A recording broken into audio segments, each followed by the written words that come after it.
ইংল্যান্ডের বিরুদ্ধে তৃতীয় টেস্ট ম্যাচের প্রথম দিন ইতিমধ্যে শেষ হয়ে গিয়েছে। প্রথম দিনের শেষে ভারতীয় ক্রিকেট দল 5 উইকেট হারিয়ে 326 রান করেছে। এই ইনিংস ভারতীয় ক্রিকেট দলের হয়ে 17 রান করলেন রোহিত শর্মা এবং রবীন্দ্র জাদেজা। তবে জাদেজা সেঞ্চুরি করলেও ম্যাচ চলাকালীন তিনি একটি মারাত্মক ভুল করে ফেলেন, আর জাদেজার এই ভুলের কারণেই রান আউটের শিকার হতে হয় সরফরাজ খানকে। এই ম্যাচে সরফরাজের টেস্ট ক্রিকেটের অভিষেক হয়, আর তিনি যেভাবে বৃহস্পতিবার ব্যাটিং করছিলেন তাতে কার্যত একাই ইংল্যান্ডের হাত থেকে ম্যাচটা বের করে নিয়ে যাচ্ছিলেন তিনি। সরফরাজ আউট হতে রবীন্দ্র জাদেজার উপর ক্ষেপে ফায়ার হয়ে গেলেন রোহিত শর্মা। তিনি এতটাই রেগে যান যে হতাশায় মাথার টুপি তিনি মাটিতে ছুঁড়ে ফেলেন। এই ম্যাচে অভিষেক করছিলেন সরফরাজ খান। তিনি 66 বলে 62 রান করেন। তার এই ইনিংসে 9টি বাউন্ডারি এবং একটি ছক্কা ছিল। বৃহস্পতিবার সরফরাজের হাতে ডেবিউ ক্যাপ তুলে দিয়েছিলেন অলিন কুম্বলে, আর শুরু থেকে ব্যাট হাতে তিনি কার্যত তাণ্ডবলীলা শুরু করে দেন।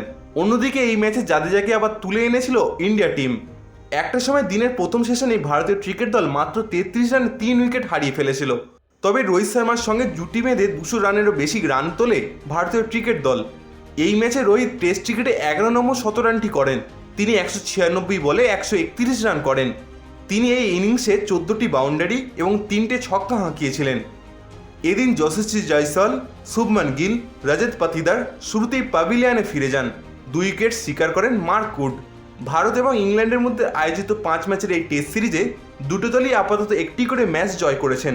প্রথম ম্যাচে ভারতীয় ক্রিকেট দল 28 রানে হেরে যায়, তবে ভাইজ্যাকে দুর্দান্ত কামব্যাক করে টিম ইন্ডিয়া। এই ম্যাচে রোহিত শর্মার দল 106 রানের জয়লাভ করে। এখনকার মতো খেলার খবর এই পর্যন্তই। আপনারা দেখতে থাকুন ইন্ডিয়ান প্রেসম্যান।